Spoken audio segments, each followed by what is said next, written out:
So, as you can see, there is always something to listen to, and as I proved that Portsmouth students are definitely favouring Slade, I decided, as I felt sorry for James, take him away from this TV studio and see a local band. And we saw The Exposed, who are a great new act, but sadly not as exposed as he would have liked. I was upset. I was hoping for a bit name of what the name suggested. Anyway, I predict big things for them. They are a young, energetic punk band with big ambitions and dreams. They are very fun to watch, and they are great as performers. But what, in your opinion, made it better than the other acts that were on? Well, at the end of the set, they invited everyone on stage to have a good old sing-along of their cover of R.E.M.'s End of the World. I enjoyed that bit too. I really thought they had enough talent to go a long way in the music industry, and maybe one day they'll be our Christmas #1. Well, let's hope so. I'd rather them as Christmas #1 than that crazy frog ding-danging across the nation. I definitely agree with you, and no offence to the crazy frog, but he can ding-ding out Europe. Well, on that highly intellectual note, let's see what our viewers have been writing in about. Last week we asked you to send in your views asking, is Madonna past it? Surely not. That's right, and our viewers have been very vocal on this. Charlie Brown from Swansea said, "No way, Madonna is a musical icon and will be around forever." But Lucy Reynolds from Twitter to disagree. She said, Madonna is just getting old now. She looks like mutton dressed as lamb. Can't she grow old gracefully? I mean, put some clothes on for God's sake. Look at the cellulite. Obviously someone is a bit jealous there. Kirsty Daniels says, Madonna must be one of the best artists ever. I mean, look how long she has been going, and she still manages to get #1s. Good on her, I say. Well, Josh Moore says, she's good, but I must admit she's starting to look a bit like my grandmother. Maybe she should give some of the youngsters more of a chance. And Myrtle Ford from Glasgow says she needs to be locked up. She states, I feel sorry for her children. They must be so embarrassed by her lack of clothing. She should be shot. Some evil viewers out there. Well, might freak you out even more. That Steve Henderson says ever since he's been a little boy, he's wanted to be Madonna. Personally, I like her. I mean, if she can, stay around for that long and still get #1s, why shouldn't she carry on doing what she's doing? Certainly. She writes good music and she lip-syncs along well to it.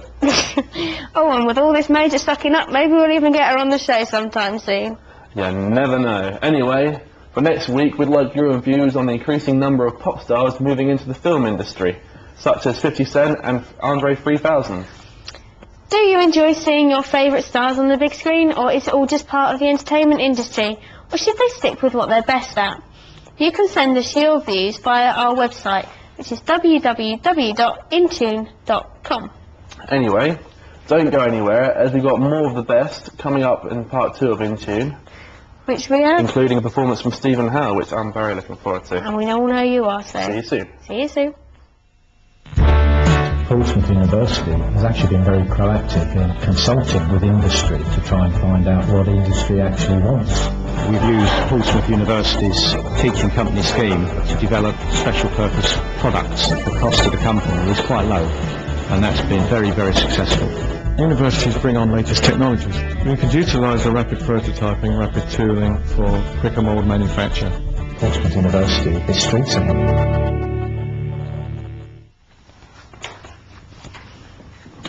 Hello and welcome back to this special Christmas edition of Intune.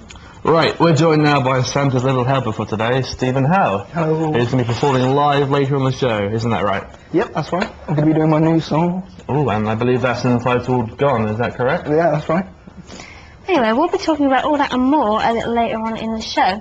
But for now, if you could go to our Christmas tree, I believe you'll find a few little surprises. Ooh, it's our all-time Christmas #1. Wow, I've always wanted to know what the Christmas top 10 is.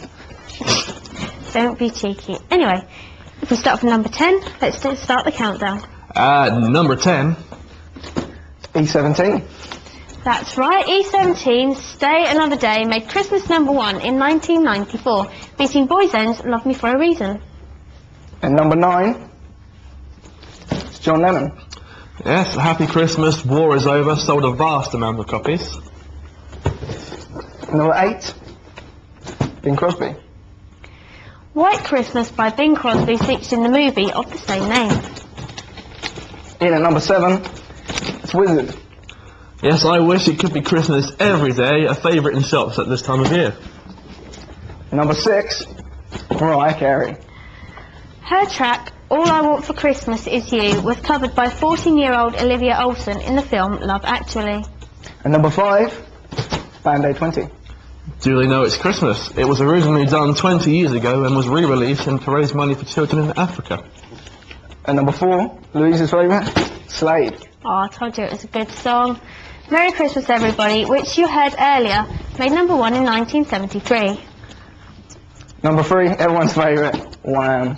Yes, everyone's favourite Bender. Wham's Last Christmas never actually made it to number 1. It was kept from number 1 by Do They Know It's Christmas. And number 2, it is Do They Know It's Christmas.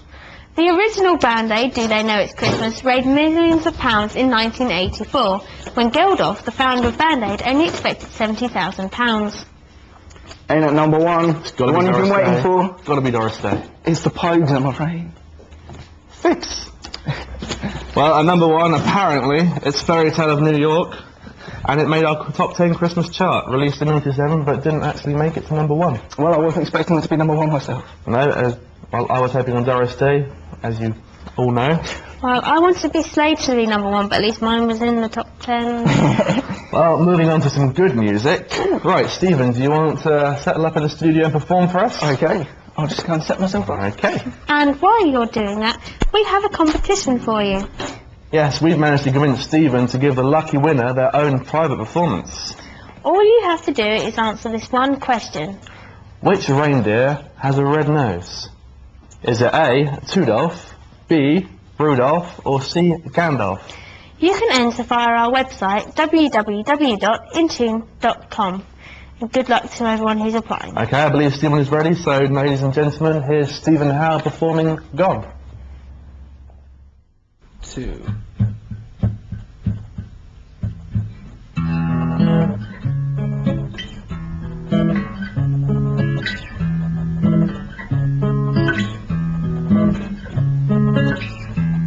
Look at all those fancy clothes.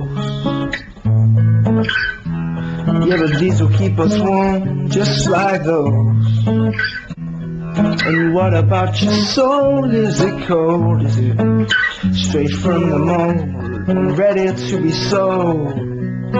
And some phones and diamond rings, bling bling. Those are only the removable things. And what about your mind? Does it shine on? Are there things that concern you more than your time?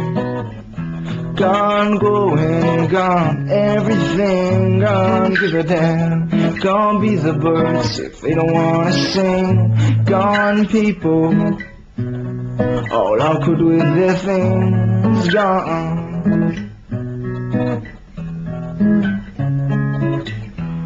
Look at you, out to make a deal. You try to be appealing, but you lose your appeal. And what about those shoes you're in today? They'll do no good on the bridges you burnt along the way. You're willing to sell anything, gone with your heart. Leave your footprints, we'll shame them with our words. Gone people, all careless and consumed. Gone, gone, going, gone, everything gone, give a damn. Gone be the birds if they don't wanna sing. Gone people, all awkward with their things. Gone.